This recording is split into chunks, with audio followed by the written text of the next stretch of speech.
Welcome to Conveyancing Matters with Lorraine and Stu. Join us for a chat about all things property. Good morning, Lorraine. How are you? I'm good, thank you, Stu. How are you? I'm tickety-boo, as they say. Tickety-boo, and very fresh-faced, mate. Very fresh-faced. I know. Gorgeous. I thought I'd make an effort this morning. Yeah, thanks. I appreciate it, love. As you can see, I'm not in the office, so I couldn't get up in time. So that's the effort I made, but there you go. Never mind. So what do you want to talk about today, Stu? Well, I thought we would talk about skill sets within the industry. Oh. How's that one? Yeah, controversial, I'd say. A bit controversial. And are they diminishing? What do we think? Well, I mean, I suppose for somebody that's been doing it for a very long time that sort of does training, I would like to think no, because of the lots of fantastic training out there. But I think the reality, Stu, is from what I see, looking at transactions, the way transactions progress these days, I think it's fair to say that I think they are. I think, and it's the point that you made when we were off air, the skills are different, and the skills needed today to do the conveyancing job arguably are different. But what you tend to be able to find less and less is somebody who can see a transaction through from beginning to end, which of course was the point you made off air. And are you finding that sort of on the recruitment side, Stu? Yeah, very much so. When we interview candidates these days, what you'll find is that they're used to doing sort of proportions of the transaction. It's quite rare now, I think, that people will give a quote and see the transaction right the way through and end up registering it. I think law firms, and rightly so to a degree, have morphed over the years into having different departments for different subjects, such as post-completion, post-exchange, new business. So I think, the guys that are coming into the profession now probably aren't used to doing seats in those departments, if that makes sense. Yeah, actually, well, funny you should say that. I mean, that's a really interesting idea, isn't it? Just generally, because, the one consistent course I've run over the last, 20 years, firstly for CLT and now for myself, is, just an introduction to conveyancing for, paralegals and support staff. And that's the one that's consistently always run. And the bulk of the people who would attend that tend to be lovely paralegals and support staff who are just in their department, as you say. And what we talk about throughout the day is the importance, whatever point in the transaction you're working on, of knowing what's come before your bit and what's come after your bit, unless you're post-completion, of course. But then even then, there's technical requisitions and all the rest to deal with.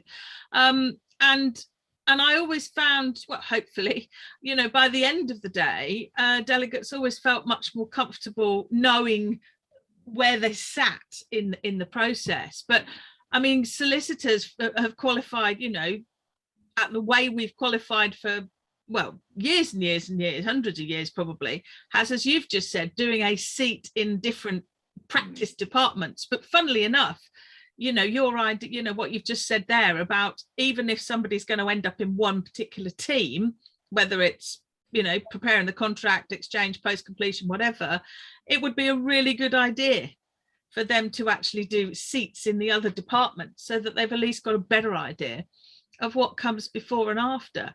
And how do you cover, Stu, with that in mind? I mean, obviously people develop a specialism in their own area, but your position as an employer then becomes more difficult because the people within your firm are less transferable.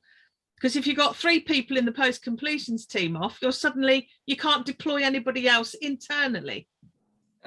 Yeah, you're right, basically. Yeah, I mean, our departments are probably large enough that doesn't particularly create a problem in that we're never going to have that whole department off. Yeah. But as a generalization, you're quite right. And yeah, skill sets within conveyancing possibly are reducing. And I think it is due to these different departments that we have.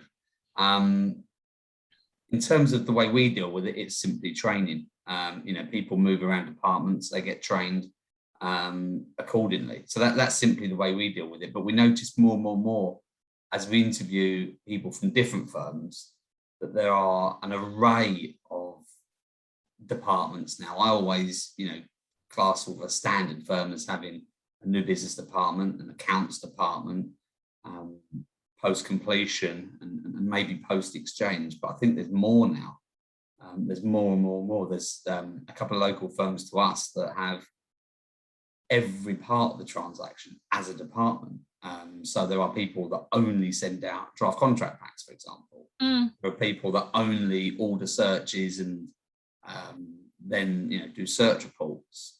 But I suppose the counter argument is they become very skilled at that niche part of the transaction, don't they? So it's probably pro quo, isn't it, as to whether it's a good thing or a bad thing? Yeah, I wonder at it though. I wonder more widely for the individuals themselves, because because firms are working very differently now. I think the fact that we talk about this quite a lot. It's a bit of a theme in Conveyancing Matters. The conveyancing process has become more fractured in a way. The basic job's the same, but the number of people offering something to support the process has become incredibly wide and varied. I mean, I did a conference this week for a good, decent, lovely set of people, a search provider, and they said they did a count up and there was something like 240 different search products available to conveyancers. And you think, well, how can any conveyancer, that's just the searches.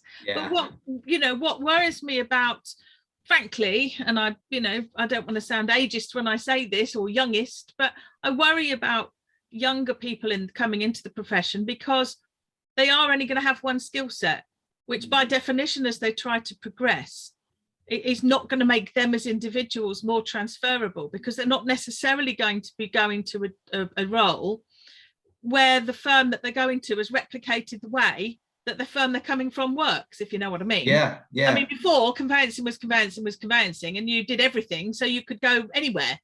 Whereas now, if you've come from a very structured environment, which has got its, it's got its pluses, but then it's, as for an individual, it's going to make it potentially quite difficult for you to move. Yeah, I think the counter argument to this, though, is that as a firm, when you're recruiting, it's very difficult to find people to come into your practice, because the volume of people that are within the industry, they're not there. They're not there in comparison to what there was previous years. And I think the volume of people within conveyancing has reduced. The volume of transactions that we're now doing has, of course, increased. So there's got to be a trade-off on this point, hasn't there? I'm not sure the profession's fully recovered from the last recession. I think in 2008, so many people left the conveyancing world through retirement and whatnot. And of course, those that jumped back in at that later stage when the market recovered weren't as plentiful. So I think there's always this trade-off. And I think now every firm is I'm sure it's just standard, but every firm probably has to have a training department and has to look at sort of succession within their different departments and sort of cater for that. I have to say, I'm not convinced that lots of firms do, actually. Not then? I don't think so, because I go out going out and about more, but I see a lot of firms, in a way that other people don't, because I either train them or teach them or whatever, or I'm going in to do compliance reviews. And you'd be, I think you'd be quite surprised at how little sometimes thought goes into this stuff. And that's not a criticism, in the sense that, I always think, well, people at the, top of conveyancing firms are, particularly if they've got their own nose to the grindstone, it's incredibly difficult. It's almost impossible to look up. And when you look up, if you see 240 search products in the market, you're just going to look straight back down. You're just going to say, I'm going to carry on doing this the way I've been doing it, because actually there is just too much out there. But it's interesting you saying about sort of there not being enough people in the, with relevant or right experience in the profession, because clearly, people who are very experienced, who are sort of theoretically nearer the top of firms or nearer retirement, they tend to be of a certain ilk, to use one of your words, and not necessarily, loved by everyone, and they have their drawbacks, I have to say. But what does worry me as well, Stu, is this lack of experience with, or this knowing what you don't know thing, I think is incredibly important. Because what I certainly experience, a surprising amount actually, is that whether you're acting for seller or buyer, but generally if I'm acting for the buyer and I need the seller's conveyancer to produce something, if they won't or they can't, and then the transaction can absolutely reach an impasse, and then there's this expectation that the buyer's conveyancer will have to do it to get the transaction over the line. If the seller's conveyancer says I'm not doing it because I either can't or I won't, then, well, as the buyer's conveyancer, you either step in and do that thing, whatever it is, or you run the risk of the transaction falling apart. And I, that really bothers me. I think there's 2 points to that. I think that's where people are less reluctant to now make a commercial decision. I think when I started in conveyancing, you could look at a set of circumstances and you'd make a decision on those, or you just deal with it rather than potentially bring it up with the seller or the seller's lawyer. You would just make a commercial call on whether that is something that's going to affect your client when they're buying the property. I think people's ability to make that commercial decision is possibly lacking, and I'm not being critical of the industry in some way, because I feel that the guys these days have such a harder task than we ever did going back 10, 15 years, 20 years, because when I first started 20, 25 years ago, people would be really reluctant to even mention claiming on your insurance or complaining, or back then we didn't even have to worry about things like money laundering. It wasn't even something that existed. Well, money laundering existed, but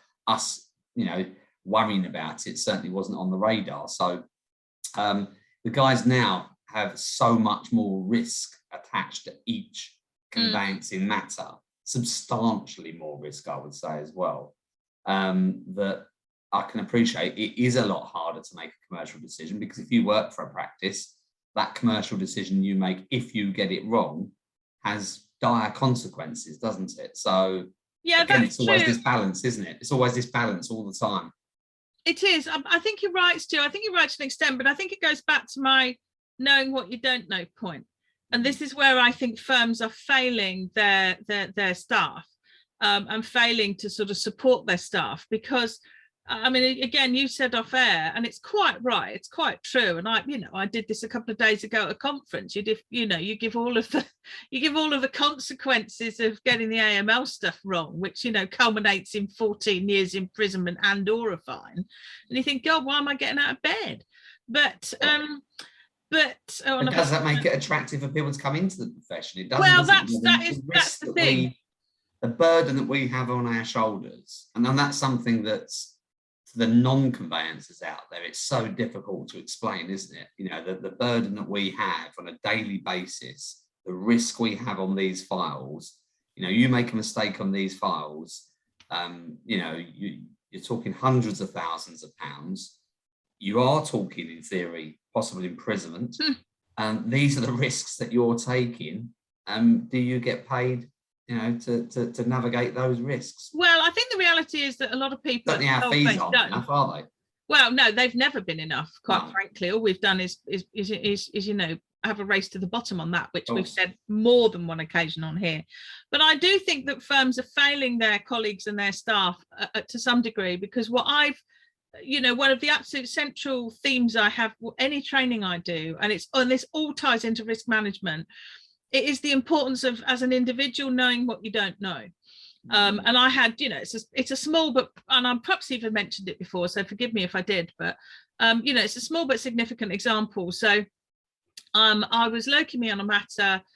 One of, frankly, the big conveyancing factories was on the other side. We needed a statement of truth. This was raised 3 or 4 months ago. And it's still not resolved.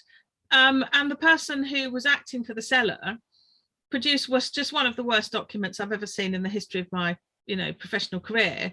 But bless them, they didn't know that they didn't know it. And now the bizarre thing is, and this is the switch, this is the thing I mentioned. So we can't draft the statement of truth for the seller when we're acting for the buyer. That's one of the things we can't do.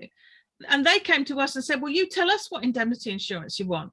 Well, you've not even given us a draft statement of truth we can use yet. And they've been to talk to the neighbour. So they've got a letter from the neighbour, Stu. So we all know what impact that's going to have on the indemnity insurance. We're not going to get it. That's all going to fall out of bed because, our client, bless her, this was her second attempt at buying for the first time. Lovely, lovely client, it's got to be said. Very, very sweet, but not aggressive. But it's all it's going to fall out of bed. But the switch was, well, if you don't accept our statement of truth, our client's pulling out in 2 days. Well, hang on a minute, you haven't given us anything that's legally acceptable. But my point about that in relation to the firm that person works for, the firm hasn't done right by them, the firm hasn't supported them because they didn't have enough knowledge to know that they couldn't do it. And that's my point. Or the ability to go and ask somebody. And that I think is a failing on the part of that organisation, because that transaction is now going to fall out of bed. I'm absolutely convinced of it. Which it's again the difficulties for that firm though is having people in that top end that have that technical expertise. Finding those kind of people is very difficult. Yeah, and that's where we get this sort of issue within firms or within the industry. Well, yes, and as you've said, you come across a fair bit, Stu, firms that just won't do the more complicated work. Yeah, we're always amazed the amount of stuff that we pick up from other firms because they don't do it. They just want to cherry pick. There was very little. I mean, we chatted. Lease extensions, the amount of stuff we pick up where firms, they'll be acting on a leasehold, but they won't touch a lease extension, or some shared ownership stuff. They won't touch shared ownership. We've even got some local firms that don't do new build, that don't do transfers of equity. But I think also, there are probably other reasons. There's probably issues maybe with indemnity insurance and some of those. But it's amazing that as a conveyancing practice, you could be so niche to not be able to cover all different things that a client may bring to the table. Well, and that kind of goes back to where we started, really, Stu, in the sense that, within reason, as we chatted to you in the other day, we know where the litigation boundaries are, and you and I won't step over them because that's not what we do. But in terms of our job as conveyancers and conveyancing lawyers, and there really isn't much that we wouldn't touch because we've come across it and we can. I mean, unregistered's another classic example. The number of people who think that an unregistered title isn't acceptable. It's quite extraordinary. It's more likely to be difficult and a bit dud and tricky and might lead are they now? Well, I think it's the root document now, when we go back, say, it's only going to be one conveyance, isn't it? Exactly, yeah. I always, when I'm teaching unregistered, always get frustrated. I think, I want to launch into how there's going to be all these hundreds of documents that you can't read because they were written in, with a fountain pen or with a feather from the 1800s. But of course, those don't really come up that much now, do they? The root document is always the last document where it was sold. So the only thing you're going to have probably is is the dodgy plan. That's going to be the issue, isn't it, rather than anything else.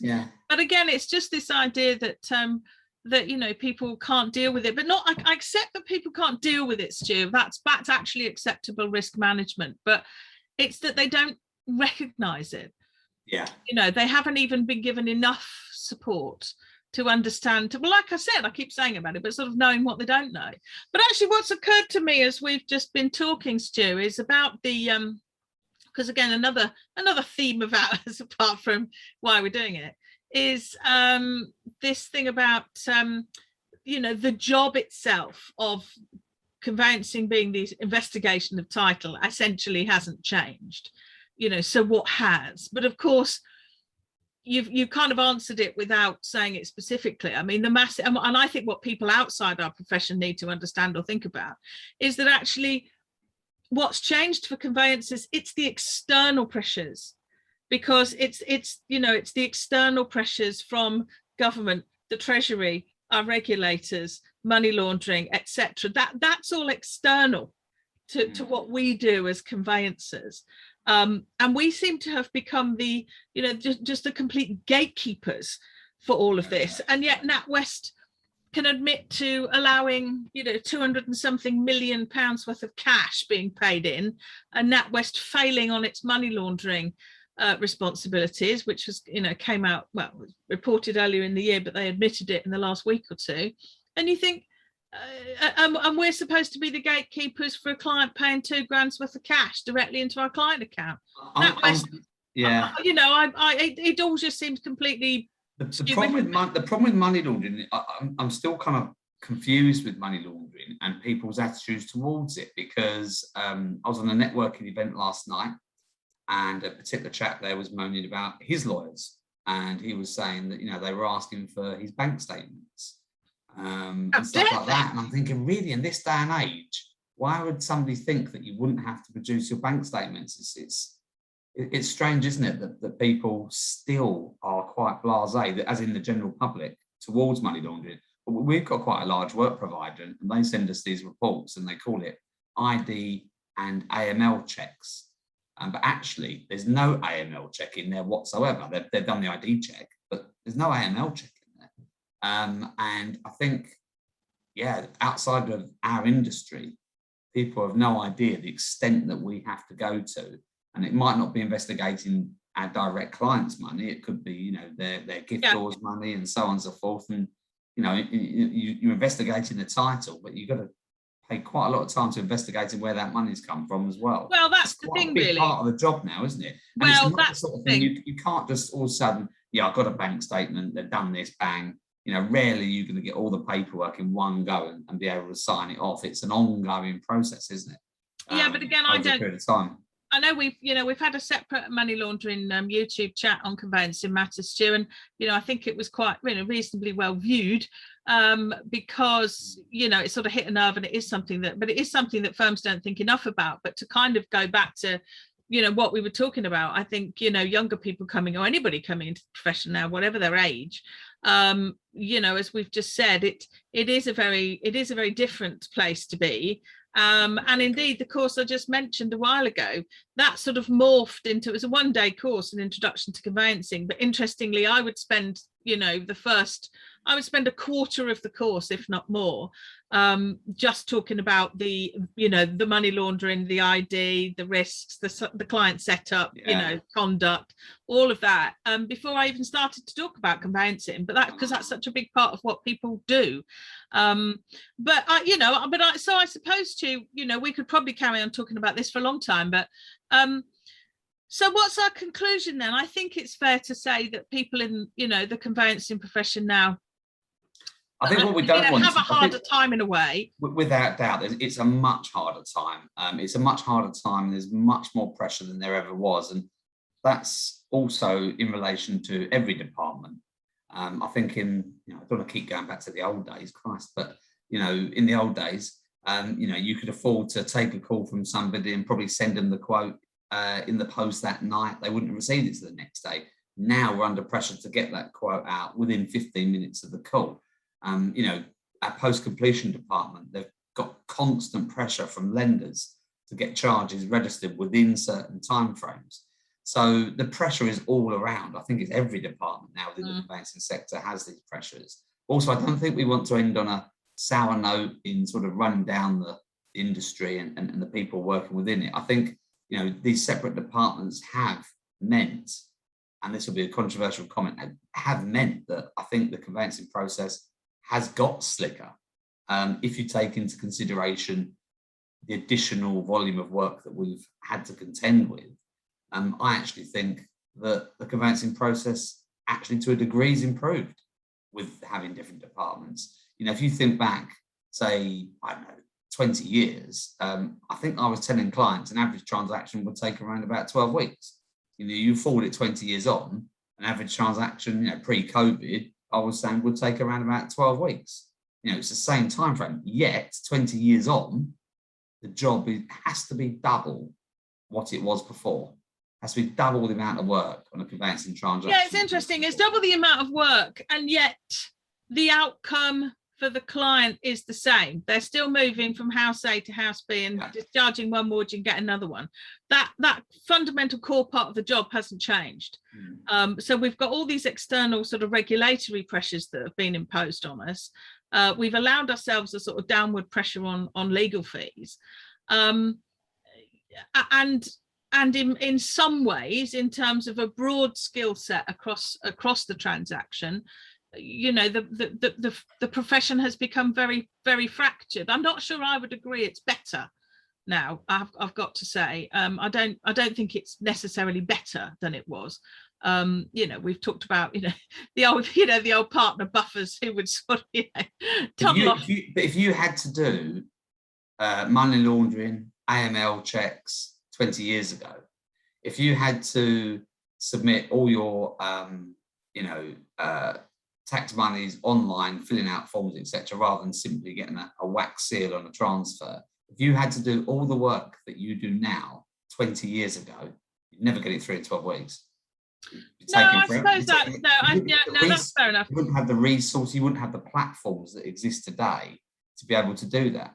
If you were looking at your pipeline and your quoting, we would literally type a quote. There was no case management.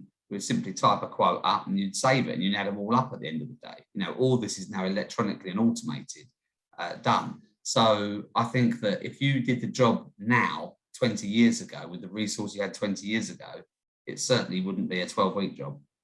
No, I think that's true. But I wonder actually whether there's any stats, and maybe this is for a different conversation, Stu. We all say we're busier and the volume of transactions has gone up. Does that mean people are moving more? Are they moving more frequently? I mean, where has all this extra work come from?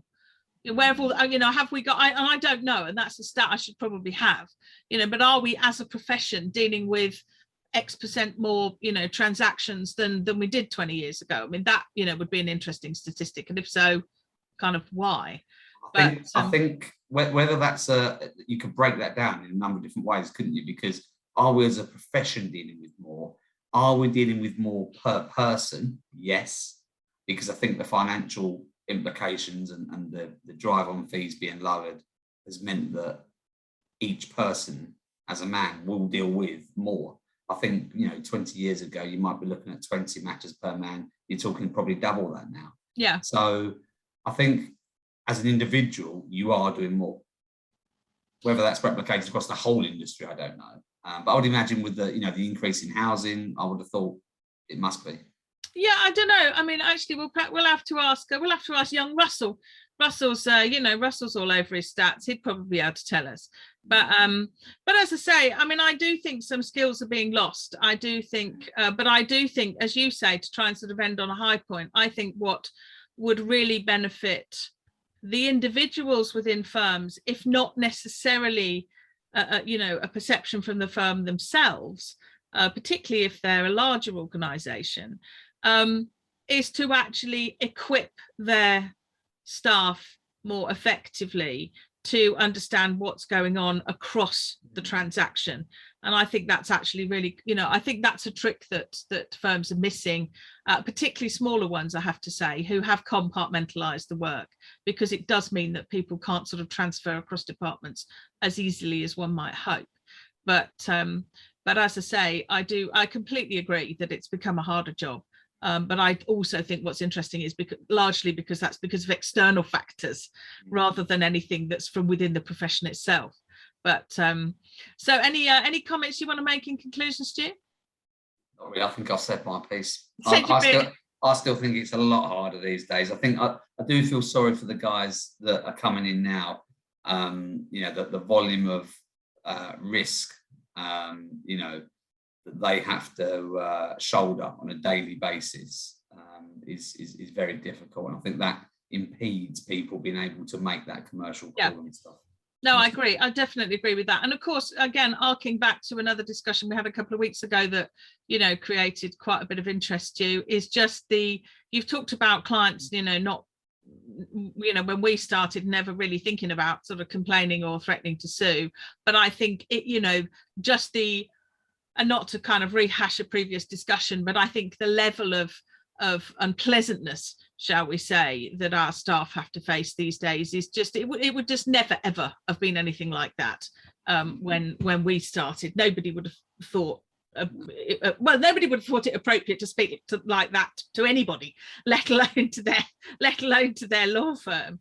But and I think that's a big thing, and maybe that's why younger people in the profession do sometimes, particularly right now when there's a scarcity of talent, feel able to ask for higher fees.